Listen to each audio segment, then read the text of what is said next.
BBS 경제토크 오늘은 앞에서 예고해드린 대로 공무원연금공단 정남중 이사장과 함께하겠습니다. 안녕하세요. 예, 안녕하십니까. 네, 이 공무원연금공단이 제주도에 위치해 있는 거죠. 예, 서귀포에가 본사를 두고 있고 네. 또 우리 직원들이 이제 역삼동에 서울 지부, 경인 지부하고 또 전국에 또 지부에 흩어져서 근무를 하고 있습니다. 네, 제주도에는 한 250여 명 직원이 근무를 예, 그렇습니다. 하고 있는 예. 거죠. 예. 예, 그 뭐 대부분 다 이전을 했나요? 제주도라고 하면 9개 거리가 멀어서. 기관이 공공기관이 이전하도록 돼 있는데 지금 얼마 전에 제동보채단하고 국제교류기금이 이전을 해서 이제 네. 9기관이 다 들어온 걸로 알고 있습니다. 네. 그 이사장님께서는 행안부 차관을 지내셨고요. 그리고 그 이후에 이제 공무원연금 수급자로 9년을 지내시다가 예.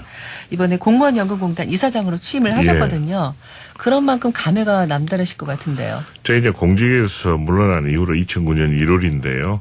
그 뒤로 9년 23일 동안 제가 날짜까지 세고 있습니다. 네. 공무원 연금 생활자로 일하다가 이제 다시 연금 이사장으로 왔는데요.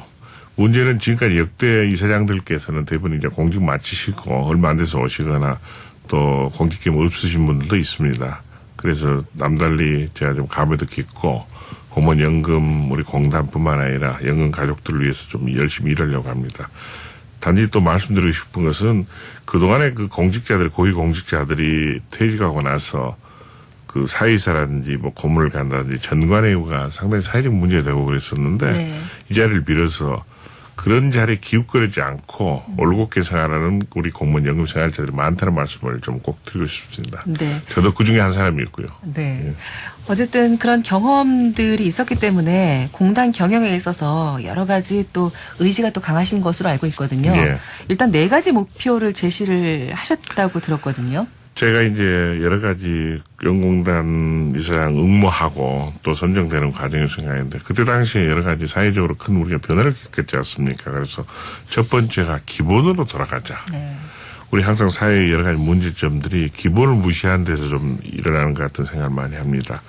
두 번째는 제가 노무현 정부 때 정부 혁신본부장을 했습니다만은 이번 정부에서도 정부 혁신이 새로운 국정과제로 제시되고 있고 그래서 혁신 또 혁신하자입니다. 그래서 제가 가장 좋아하는 말이 인류 역사는 지금까지 혁신의 역사였고 네. 앞으로도 혁신의 역사일 거다. 그리고 세 번째는 사회변화 트렌드를 좀 주시하자입니다.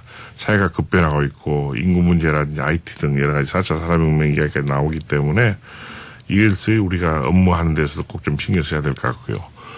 네 번째는 우리가 이제 공무원연금공단의 고객이 우리 주로 연금 생활자분들이 아닌 현직 공무원들인데 결국 고객 만족을 위해서는 거기 일하는 직원들 만족도가 제고되지 않고서는 안 되거든요. 그래서 제가 네 번째로 강조했던 게 일하고 싶은 재밌는 직장을 좀 만들어보자. 그래서 내가 주안점을 두고 지금 일을 하고 있습니다. 이사장님께서는 취임사에서 본인의 개인 이메일을 밝히셨어요. 예. 직원들에게. 그리고 직접 소통하겠다. 뭐 이런 의지를 밝혔는데 실제로 직원분들과 이메일을 통해서 소통을 많이 하셨나요? 처음에 이제 가서 보니까 요새 정보 보안 문제 때문에 내부망으로 지금 전부 차단이 돼 있거든요.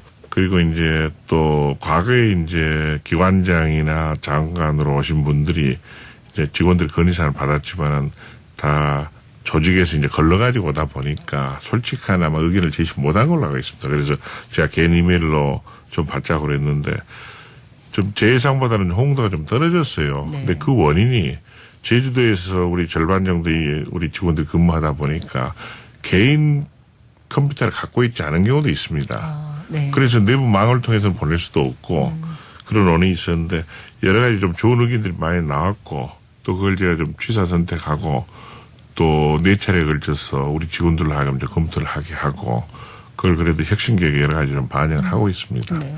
앞으로도 계속적으로 꾸준히 좀 해볼까 하는 그런 생각을 하고 네. 있습니다. 가장 기억에 남는 또 내용이 있나요? 혁신 안에 포함된. 뭐 우리 이제 젊은 직원들이 네. 한 많다 보니까 좀 이런 기관장에게 의견 제시하는 게 익숙하지 않다.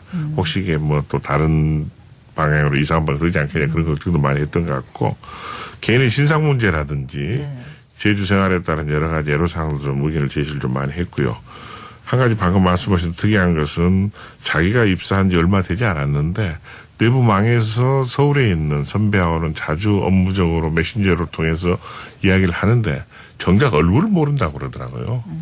그래서 야, 이 물리적 거리감을 어떻게 해야 될까 하는 데에 대해서 지금도 고민을 하고 있고 소위 우리가 이제 온라인상으로 내는 오프라인 쪽의 미팅도 활성화해야 되는데 제주하고 서귀포라는 거리감이 상당히 좀 무겁게 다가오는 것 또한 사실입니다. 네. 그 국민연금 기금 고갈 부분이 최근에 이슈가 됐잖아요. 예. 이 부분과 맞물리면서 이 공무원 연금에 대한 국민적 관심사도 또 부상하고 있거든요. 제가 좀 말씀드리고 싶은 것은 국민연금하고 공무원연금이 이제 연금이라는 두 글자 때문에 네. 우리 일반 국민들께서 다 같은 선상에 생각을 하시는데요. 실제로는 국민연금은 사회보장적인 사회복지학적인 측면이 좀 강하고 공무원연금은 젊은 사람들이 공직을 해서 일하고 나서 퇴직한 이후에 안정된 생활을 할 수 있도록 지급공무원제를 확립해주는 그런 어떤 인사정책적인 측면이 강하거든요. 그런데 좀 고민이 있습니다. 그런데 실제적으로 우리가 지금 제일 인구구조에서 가장 큰 변화가 초고속 저는 고령화를 이야기를 자꾸 말씀드리는데요. 아마 1992년경에 65세, 그때 당시에는 교육공무원 정년 65세였습니다. 그때 퇴직하시는 교장 선생님들끼리 한 5분이 모이셔가지고 우리가 한 7년 정도 더 살 수 있을 것 같으면 연금을 받고 7년 정도 못 살 것 같으면 일시금을 받는 게 낫겠다. 그래서 그 전까지는 일시금을 많이 받아가셨습니다. 근데 그분들이 지금 이제 지금까지 생존해 계신 분도 있고 30년 이상을 사시다 보니까 연금 적자 문제가 좀 대비가 되는데요. 이런 우리가 그동안에 이제 한 4차례 연금제도 계획을 했습니다. 그럼에도 불구하고 아직도 좀 미진한 부분이 있는데 앞으로도 우리 국민들의 눈높이에 맞도록 좀 지혜를 모아야 될 필요는 있다고 생각을 합니다. 네. 그 OECD 국가들의 경우를 보면은 상당 부분이 공무원연금과 국민연금을 통합한 사례가 있거든요. 예. 그렇기 때문에 우리도 국민연금과 공무원연금을 통합해서 형평성 문제를 해소하자 이런 주장도 사실 제기되고 있는데 일부 지금 그런 어떻게 얘기도 생각하시나요? 나오는데요. 네. 국가별로 이제 제도나 운영 방식 다 차이가 있거든요. 그리고 공무원제도 차이도 있고 그래서 쉽게 말씀드리면 이제 국민연금은 소위 개인연금, 기초연금 차원이고 직역연금이라 이제 특수 직종에 따른 이제 우리 퇴직연금까지도 이제 거론이 되는데 공무원들은 이제 퇴직금이 없다 보니까 그게 복합적으로 운영이 되는 겁니다. 좀 차이가 있는데 이제 2015년에 아까 말씀드린 법 개정으로 인해서 지금 최근에 이제 공무원으로 들어온 친구들은 국민연금하고 거의 차이가 없습니다. 한 10%에서 12% 정도 차이가 있을 거라고 생각을 하는데 80년대 이전에 굉장히 보수를 적게 받던 분들 그분들 입장에서는 이제 어떻게 연금을 좀 드려야 되는가 하는 문제가 있는데 저도 기억에 한 84년 5년경으로 생각이 되는데 그때 당시에는 민간 부분에 보수 인상률이 한 12% 됐거든요. 근데 공무원은 보험급 인상률이 한 2.1% 정도 됐습니다. 당시 국정 책임자께서 공무원들은 앞으로 연금이 있으니까 그 기대치가 있으니까 허리띠를 졸라매자 그랬는데 솔직히 저도 이제 29년 공무원 생활하고 나올 때 그 전에도 그런 생각을 했습니다. 우리가 퇴직하는 에는 공무원 연금이 있기 때문에 그런 기대감도 있었고 그랬는데 지금 와서 이제 국민연금이 나중에 생기면서 그 상대적 비교를 하다 보니까 상당히 곤혹스러운 면도 좀 있고 제가 더구나 공무원연금단 이사장으로 일하다 보면은 그런 면에서 국민들을 설득해야 되는 점도 좀 상당히 좀 애로사항이 좀 있고 합니다. 네. 그 처음으로 해외 책임 투자에 나섰다고 제가 들었거든요. 수익률 개선을 위해서 지금 공무원연금 기금 어떻게 운영을 하실 계획이신가요? 제가 10조 정도의 인재를 가지고 금융자산 운영을 하고 있는데요. 국내 주식이나 채권에 투자를 하고 해외 주식 채권에도 간접 투자를 하고 있습니다. 그런데 이제 저희가 아무래도 공적 연금, 공적기금을 관리하다 보니까 사회 책임 투자적인 시대적 요구 사항도 있고 그래서 우리가 해외 투자도 사회 책임적인 측면에서 운용사를 선정해가지고 좀 하려고 하고 있습니다. 그런데 아무래도 저희는 이제 다른 국민연금이나 또 연금 관리하는 기관들 또 공제들 그쪽하고 비교하면서 여러 가지 좀 정보도 공유하고 그러면서 또 선제적으로 나가도록 그렇게 할 계획입니다. 네. 그 현재 운용하고 있는 기금이 어느 정도나 되나요? 규모가? 지금 실제로는 한 8조 정도. 8조 정도. 예, 네. 저희가 지불준비금을 2조 이상을 좀 놔두기 때문에 8조 정도를 지금 운영하고 있습니다. 사실 기금 운영에 있어서 수익률을 높인다는 게 쉽지 않거든요. 예. 그 지난해보다 올해는 수익률이 조금 떨어졌다. 뭐 이런 예. 지적도 있는데요. 작년에는 아무래도 주식시장이 좋았기 때문에 네. 10.5% 이상의 수익률을 올렸는데 솔직히 말씀드리면 금년 주식시장이 상당히 좋지 않습니다. 그래서 지금 우리뿐만 아니라 다른 기금이라든지 공제 쪽에서 상당히 비슷한 상황에 처해 있는데 마침 이제 바로 그저께 네. 평양에서 이제 남북 정상회담을 하고 공동선도 있었기 때문에 아마 주시장이 또 좋아지리라 생각을 하고 그동안에 이제 특히 트럼프 미국 대통령하고 시진핑 중국 간에 여러 가지 이제 무역 분쟁도 있어서 경제에 영향을 미쳤는데 아무래도 좀 긍정적인 좀 기대감을 좀 갖고 있습니다. 그리고 저희들이 기금 운영을 책임 맡고 있는 만큼 또 여러 수익률 제고에 최선을 다하도록 또 우리 네. 자금 운영단에서도 좀 신경 쓰고 있는. 예. 기금 운영은 이제 전문가, 외부 전문가들로 그렇습니다. 구성이 되어 있는 거죠. 네. 우리가 6분을 모셔와가지고 아무래도 우리 자금 운영단이 단장 이하 팀장 2분 그리고 나머지 3분에서 6명이 지금 자금 운영 또 하고 있고 우리 일반 직원들도 지원을 하고 있고 그렇습니다. 네. 그 지난 2015년에 공무원연금 개혁이 있었잖아요. 예. 그 뒤로 이제 매년 10%에서 20%씩 재정이 이제 절감되고 있는 것으로 알고 있는데 이제 공무원 증원이라는 변수가 고려되지 않아서 또 공무원 연금의 어떤 그 운영 면에서 여러 가지 좀 문제점이 있다 이런 지적도 있는데요. 아무래도 신규 직원 증원이 이제 늘어나다 보면은 여러 가지 이제 바로 추가 부담으로 이루어질 거라는 그런 주장을 하신 분도 있습니다만은 저희는 좀 다른 말씀 드리고 싶은 게 앞으로 인구 구조 변화에 따라서 뭐 향후 10년이 될지 20년이 될지 모르겠습니다만은 정년 연장 등 변화도 예상이 되고 지난번 2015년 법 개정에 따라서 지금 예를 들면은 물가라든지 봉급 인상에 따른 그 인상을 동결시켰거든요. 5년 동안. 지금 이제 3년 차입니다. 그리고 또 지급 개시 연령이 과거에는 20년 지나면 바로 연금을 받을 수가 있었는데 금년은 59세인데 62세까지 지급 개시 연령이 계속 올라갑니다. 그러다 또 우리 기여금 부담률도 지금 인상하고 있고요. 그래서 현재 저희가 지금 모니터를 한 바에 의하면은 작년 재작년보다는 좀 재정 제작폭이 줄어들어서 정부에서 보조금 받는 율이 지금 내년에도 아마 1조 6천억으로 줄어들 걸로 예상을 하고 있습니다. 앞으로 그 재정 안정성을 위해서 어떤 노력을 하실 계획이신가요? 1960년에 공무원 연금 제도가 도입된 이후로 이제 4차례 좀 계획 조치가 있었거든요. 97년 그리고 2000년, 2009년, 2015년이 있었는데 방금 말씀드린 대로 그 재정 안정화 추세를 보이겠습니다. 근데 최근에 공무원 연금의 재정 문제가 갑자기 이슈가 됐던 게 아까 말씀드린 대로 아주 급격한 고령화 그 다음에 특히 교육 공무원들 중심으로 해서 명예퇴직든 조직퇴직자가 좀 증가한 면도 좀 있습니다. 그런데 저희가 지금 5년마다 재정 추계를 하도록 돼 있거든요. 네. 그래서 지금 2020년에 또 추계를 할 텐데 저희들이 계속적으로 여러 가지 분석도 하고 또 관계 전문가들한테 자문도 구하고 그러면서 대처 방안을 강구해 나갈 생각입니다. 네. BBS 경제토크 오늘은 정남준 공무원연금공단 이사장과 함께 하고 있습니다. 이번에는 잠시 쉬어가는 시간입니다. 명사의 음악 시간인데요. 특별한 사연이 있거나 청취자 혹은 지인과 함께 듣고 싶은 곡을 저희가 사전에 추천받았는데 이사장님께서는 서유석의 곡을 추천을 해주셨네요. 제목이 참 특이해요. 너는 늙어봤냐? 나는 젊어봤다. 뭐 이런가요? 너 늙어봤냐? 난 젊어봤다는데 네. 이게 제목상으로 보면 저도 이 제목을 보면서 상당히 그 젊은 사람들한테 안 좋은 인상을 끼칠 수 있다는 느낌을 받았습니다. 근데 제가 곡을 들어보니까 이제 직장 생활 하다가 퇴직하신 분이 백수 생활 하면서 여러 가지 그 묘사를 하고 근데 결국은 반전이 있더라고요. 거기서 내가 새롭게 영어도 배우고 컴퓨터도 배워가지고 새 인생을 좀 출발하겠다. 네. 그래서 제가 공무원연금공단 이사장을 오면서 우리 연금 가족 퇴직하신 분들께 꼭 적합한 노래 같은 생각도 좀 들었고요. 또 거기서 굉장히 인상적인 게 그 본인 이제 나이 들어가지고 젊은 시절 회사 가면서 이렇게 나이 들어가면서 무슨 생각을 하냐면은 우리 인간사가 마찬가지 아닙니까? 세대 간에 이어지는 것 같다. 그래서 돌아가신 아버님하고 스승님의 말씀이 생각나는 귀절이 굉장히 가슴에 와닿습니다.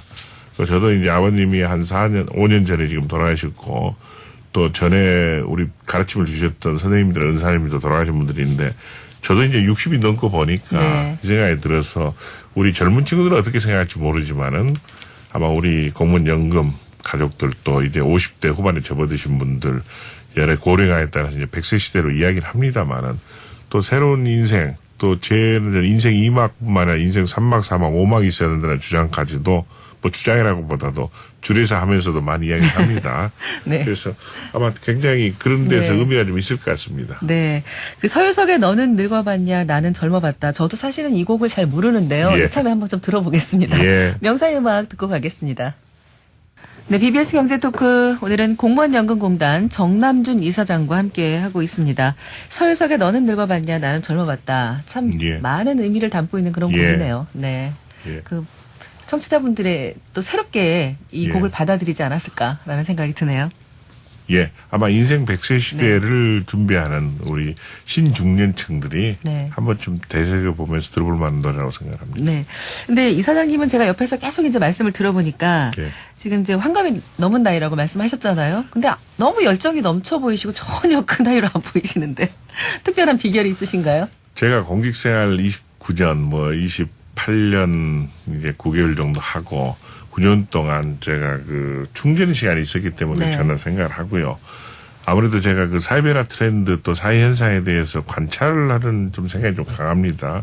그리고 좀 비판적 시각도 많이 가지려고 하고 그러다 보니까 젊은 사람들도 학교에서 강의하면서 우리 학생들하고 소통도 많이 하고 또 페이스북이라든지 블로그라든지 제가 소셜 네트워크 서비스 통해서도 지금도 계속 뭐 일주일에 제가 이제 이사장 간 뒤로는 자주 올리지 못하면 일주일에 한 2-3건씩 올리려고 노력을 하고 있습니다. 네. 그러니까 국민들과의 소통을 지금 뭐 하고 계시는 거죠? 페이스북이나 여러 가지 방법을 통해서. 제가 항상 강조하는 게 아까 그 취임사에도 넣었다는 이야기 했습니다. 사회변화 트렌드를 계속 주시하지 않고서는 결국 개인이나 조직이나 그 변화에 따라갈 수 없지 않느냐 그런 생각을 많이 가지고 있습니다. 네. 최근 공무원연금공단에서 이제 복지사업의 다양화를 꾀하고 있다. 예. 뭐 이런 얘기를 들었거든요. 연수시설, 뭐 임대주택 이런 비용 수반 사업에서 체감형 복지 서비스가 이루어지고 있는 건데요. 그 하드웨어적인 사업에서 소프트웨어적인 사업 지원으로 바뀌게 된 그런 배경이 있을까요? 아무래도 공무원연금공단이 종합적인 복지 서비스를 하기 위해서는 예산이 많이 소요되는데 여러 여건상 지금 신규 예산 투입은 상당히 힘들거든요. 네. 그래서 제가 이제 착안한 게 이번 정부에서 공공시설의 공동 활용에 혁신과제로 삼고 있습니다. 그래서 공공기관에 지금 민영화된 기관도 일부 있습니다만 그중에 휴양시설, 연수시설 굉장히 많거든요. 네. 주요 해변가라든지 그 살림이 좋은 데 가면은 전부 많이 있습니다. 그런데 실제적으로 아마 연간 이용률 생각하면 얼마 안 될 겁니다. 그래서 그 비수기를 이용해서 우리가 소정의 어떤 그 사용료를 지급을 하고 하면은 아무래도 서로 윈윈하는 좀 모양새가 되지 않을까. 그리고 예를 들면은 우리가 그 휴양지를 이용했을 경우에 청소라든지 세탁도 발생을 하게 되니까 인근의 어떤 일자리 창출도 부분적으로 기여할 수 있어서 하는데 굉장히 지금 협조하기 힘드네요. 네. 기관장들은 동의를 하고 저희 추진해보고 실무적으로 연락을 해보면은 막 관리하는 일선 직원들은 아무래도 귀찮고 그러니까 반대를 하고 그래서 지금 몇 개 기관하고 지금 접촉 중에 있습니다. 그래서 제가 말씀드리고 싶은 것은 그런 시설들이 결국 과거에 거슬러 올라가면은 결국 국민들 세금으로 다 진 거거든요. 네.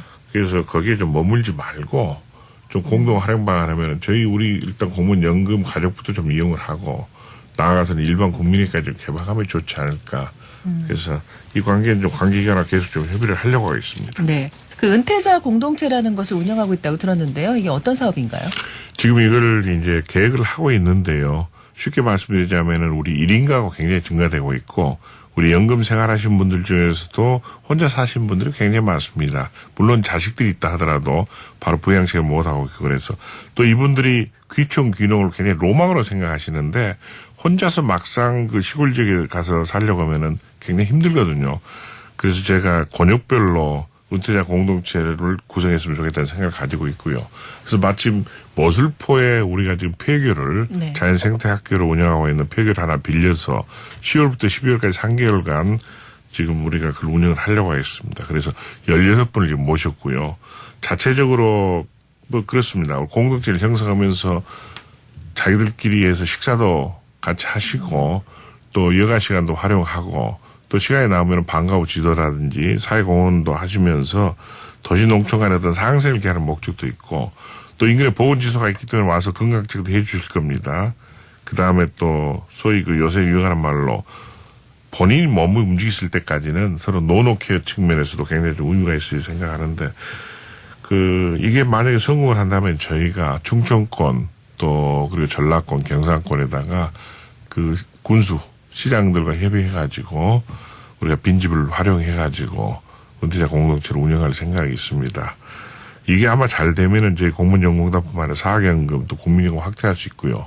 제가 궁극적으로는 우리가 고령화 사회 또 초고령 사회로 지금 접어들기 시작하고 있는데 그 도시 지역에서 쪽방촌에 거주하는 우리 저소득층의 어떤 귀촌 귀농에 또 도움을 줄 수 있는 어떤 새로운 복지 모델이 될 것 같은 생각도 하고 있습니다. 이 정부의 최대 화두가 일자리 창출 아니겠어요? 예. 그래서 비정규직의 정규직 전환도 그 각 공기업을 대상으로 추진 중인데 그 연금공단 같은 경우에는 지금 어떻게 추진을 하고 계시나요? 저희가 지난 7월 1일자로요. 우리 그 공무원연 콜센터가 대전에 있습니다. 거기에 50명하고 각 지부에 있는 퇴직 지원 프로그램 상담사가 14분이 있고 또 운전을 해서 지금 66명을 정규직으로 전환했고요.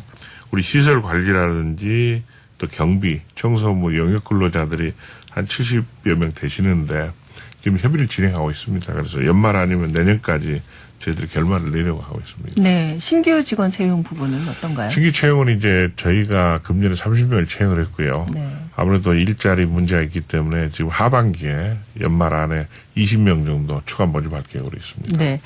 공단 내 미혼 직원들을 위한 맞선 자리도 공단에서 추진을 하나요? 그 직원들의 반응은 어떻습니까? 제가 생소한 부분인데요. 이사장으로 취임하고 나서 우리 네. 여직원들과 간담회를 했습니다. 그중에 한 젊은 직원이 이사장님 제가 공부해가지고 공단에 취업을 해서 들어왔는데 선볼 사례가 없습니다 소리를 하더라고요. 저희가 서귀포로 이전을 하다 보니까 정말로 그런 데에서 굉장히 좀 한계가 좀 있습니다. 그래서 제가 제주도청 부지사도 만나서 여러 가지 좀 추진을 하는데 이것도 네. 실무적으로 참 좀 안 풀립니다. 쉽지 않은 일이죠. 예. 네. 그래서 이제 여러 가지 제가 프로그램도 그 많이 봤기 때문에 설명을 하고 있는데 우선 그래서 다음 주나 그 다음 주까지 해서 지금 명절 기간 지나고 저희가 지금 혁신도시 기간하고는 지금 일부 합의를 봤습니다. 네. 그래서 우선 제가 말씀드리고 싶은 건 저출산 문제가 또 가장 심각한 우리 사회 문제 하나이기 때문에 젊은이들 우선 좀 만날 수 있는 기회를 줘야지 결혼도 할 것이고 출산도 제고되지 않겠느냐. 제가 주례를 가끔 서는데 요새 그 신랑 신부 나이 합계가 70이 넘은 경우도 꽤 있거든요. 네. 그러다 보니까 여러 저출산 문제 원인도 되고 그래서 제가 그 출산 육아 친화적 공단이라는 말도 우리 직원들께 했습니다만은 그 이유가 저출산이 이렇게 지속되면은 무슨 공단이라든지 또 정부 기관의 문제가 아니고 이건 또 우리 나라 우리 민족의 전망이 달린 문제냐. 그래서 이건 뭐 또 가볍게도 볼 수 있지만은 그런 시각에서 좀 추진을 하려고 하고 있습니다. 네. 직원들의 반응이나 외부의 평가도 뭐 좀 엇갈릴 것 같은데요. 긍정적인 반응이 있는 반면 제가 관리 전에 보는 분들도 있을 것 지방행정부 같고요. 시작할 때도 맞선 행사를 한 2차례 추진한 적이 있습니다. 그래서 이제 특히 공무원 행정기관하고 공공기관 하다 보면은 또 일반 민간회사 분들도 그런 시각도 있고 그러는데 요즘 이제 젊은 사람 추세를 보면은 뭐 자연스러운 만남도 있지만은 굉장히 뭐 결혼 전문 회사도 있고 합니다만은 저는 젊은 층들이 자주 만나서 같이 대화도 나누면서 서로 예를 들면 자연스럽게 정도 들고 그런 게 어떤 우리 기성세대의 좀 역할을 해야 되지 않을까 그런 생각도 좀 가지고 있습니다. 네. 이사장님은 혁신 전문가신데요. 그런 점에서 이사장님께서 생각하시기에 공무원연금공단 그리고 공무원연금에 있어서 가장 필요한 혁신은 어떤 점이라고 생각을 하시나요? 지금 이제 우리 연금공단 측면에서 보면요. 아무래도 제주하고 서울 또 각 지부에 직원들이 분산되어 있기 때문에 서로 소통하는 문제가 가장 좀 클 것 같고요. 또 그리고 이제 제가 항상 강조하는 게 우리 공무원연금공단도 직접적 1차 고객인 우리 공무원들하고 또 퇴직 공무원들을 대상으로 하지만은 궁극적으로는 국민의 눈높이와 마음을 이제 헤아리면서 가야 될 필요가 있다. 그 생각을 좀 많이 합니다.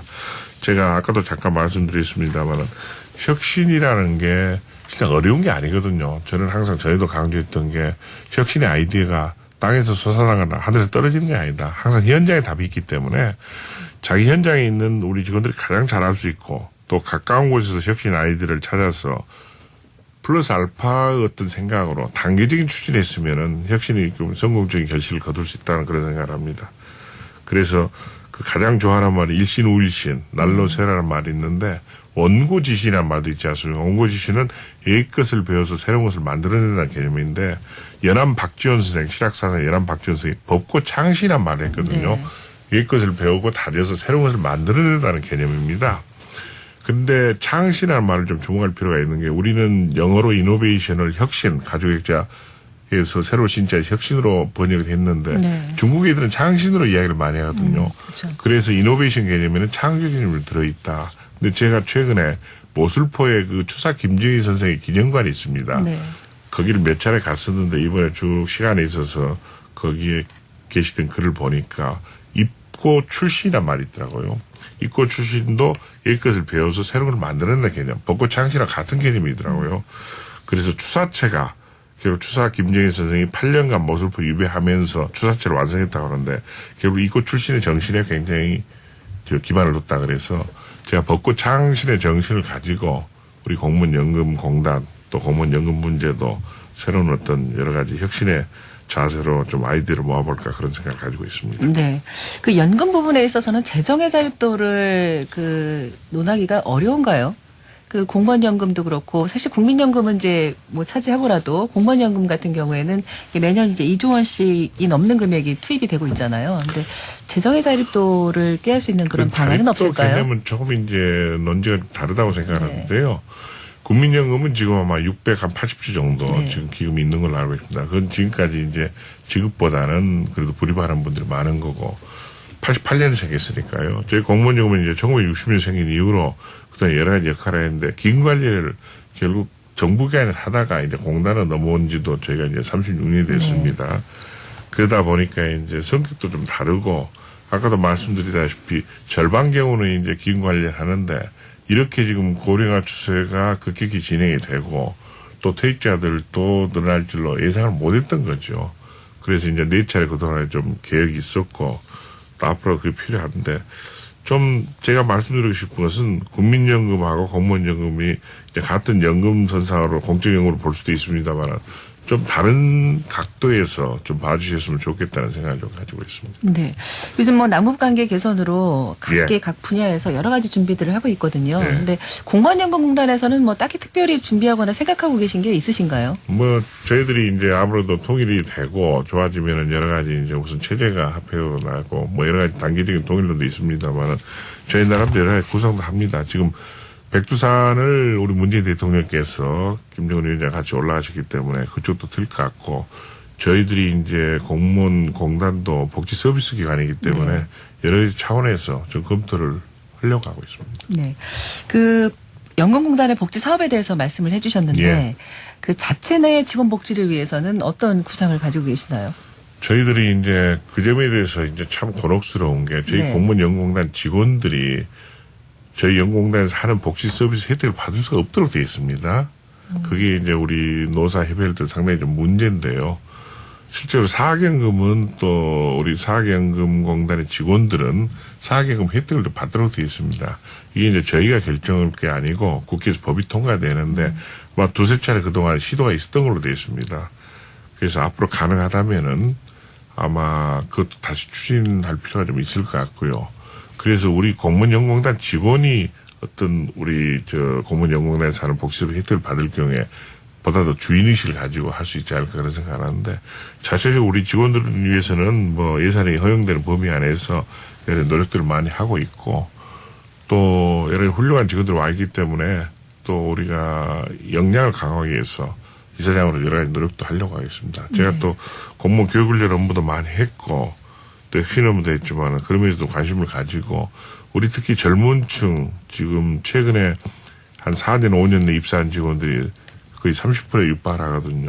그래서 이 친구들한테 우리 공무원연금공단의 미래가 있고 또 공무원연금공단이 앞으로 우수한 인재들이 와서 일을 해야지 또 여러 국가적인 난제 중에 하나인 공적연금의 문제 해결을 기여할 수 있을 것 같아서 앞으로 관심을 가지고 노력을 기울이겠습니다. 네. 끝으로 이사장님 임기 동안 꼭 이루고 싶은 목표 그리고 청취자들에게 당부하거나 하고 싶은 말씀 있으시면 해주시죠. 다시 한번 말씀드리지만 공무원연금에 대해서 걱정들이 좀 많으십니다. 제가 그 공무원 퇴직 후에 공무원연금 생활자로 생활해봤기 때문에 그 뜻을 잘 알고 있고요. 아까도 말씀드렸다시피 결국 국민 눈높이와 마음을 헤아리면서 여러 가지 제도 개선을 마련해서 관계부처에 건의도 하고 국민적 공감대를 모을 수 있도록 여러 지혜를 짜내보겠습니다. 네. 그 공무원 연금공단에서 연금을 둘러싼 그 국민 심리와 공무원 사이의 간극 뭐 이런 부분들을 줄이는데도 이사장님께서 좀 역할을 많이 해주셨으면 예. 좋겠네요. 그리고 한 가지 덧붙이자면은 네. 제가 이제 인생 100세 시대에 우리 국민들이 다 그렇게 믿게 됐거든요. 그래서 웰빙이라는 말이 있었고 웰다이란 말이 있는데 우리 그 퇴직하신 분들, 은퇴 후에 여러 가지 생활하신 분들이 상당히 어려움도 많이 겪고 있고 또 1인 가족 증가 추세에 따라서 노노 케어 문제도 많이 나옵니다. 그래서 소위 그 웰에이징을 선도할 수 있는 또 여러 가지 공단이 되도록 노력하겠습니다. 네. 오늘 바쁘신데 자리 함께 해주셔서 고맙습니다. 예, 고맙습니다. 네.